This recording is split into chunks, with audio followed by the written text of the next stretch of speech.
in the spring of my freshman year. Everyone thought her quiet. Little did they know. She was master magician.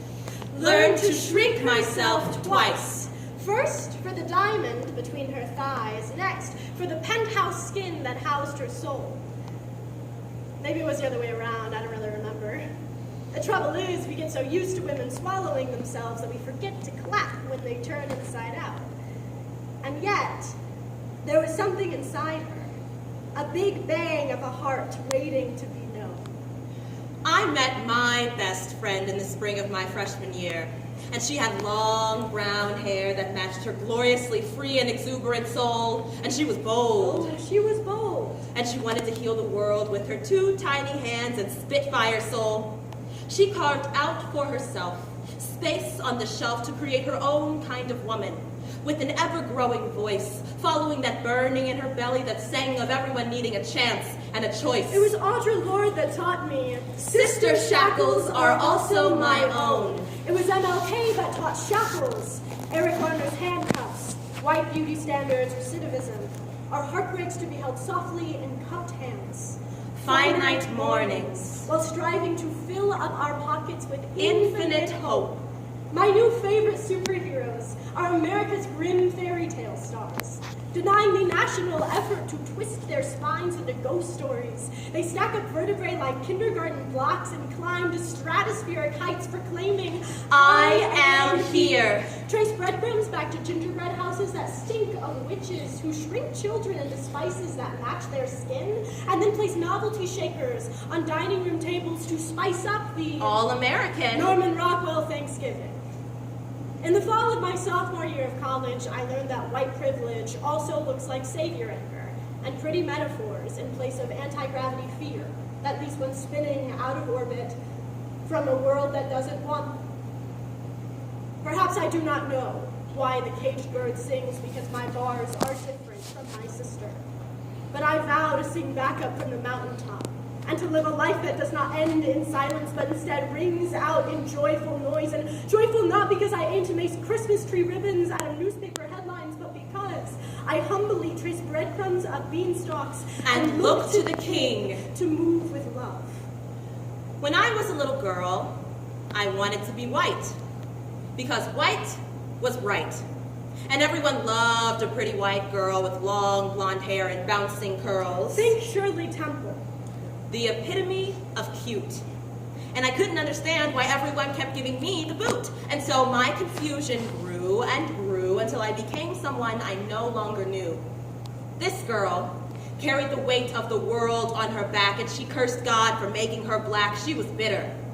And she loathed her white sisters for taking home Mr. Right so easily. And she wallowed for eons in that dark, hateful night until God came forth with astounding light and said, lift up your head. You think you're hurting. Look out at the world instead. And so I became hungry for humility and consumed with questions like, why are my blonde sisters automatically deemed as stupid? And why was my best friend's confidence nearly ruined when they told her? If only you had been a man, we would have taken you. See, what's a girl to do when the problems of the world are so much bigger than you and your population of 1? And that's what King meant. We must look upward to the sun and hope and infinite possibilities. Set aside our differences and move in unity. Because each of my sisters has a song, and it's our job to carry each other along through the bruises and hurt and rinse off the dirt with tears and kind words and a whole lot of love. This is my best friend in the spring of my senior year. Everyone thinks her loud because she tired of shrinking and drained apology out with the dishwater, bubbling over with the blood that pooled from 20 years of biting my tongue. But do not mistake her heartbreak for anger, imagining fists where there are only fingers lashed in tiny gates of prayer. Upon opening, they release glowing hope into the world, because no one would mourn the evening news if she did not believe we had the potential to make water into wine. And yet she still finds us drowning. She has a heart like a greeting card, And I hope one day in calligraphy scrawl, purple pen will stretch across her soul, whispering, finite disappointment, infinite hope. Whispering eyes that do not claim color blindness, but collective consciousness recognition that we are all made of the same star stuff, and you, sweet warrior, are Big Dipper moonlight moving miracle.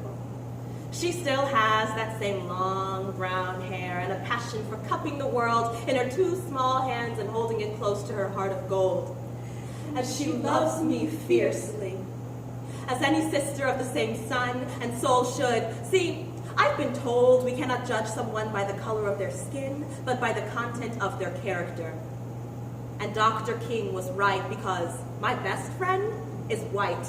And together we will move through this world, just a couple of girls filled with beauty and grace, making space for a few more voices to be heard, inhaling the magic of this hustling, bustling earth, praising each other, reminding each other of our worth, carrying momentary disappointment in our stride, taking each other along for the ride, exhaling infinite love and hope, and always holding each other close, and letting it all sink in.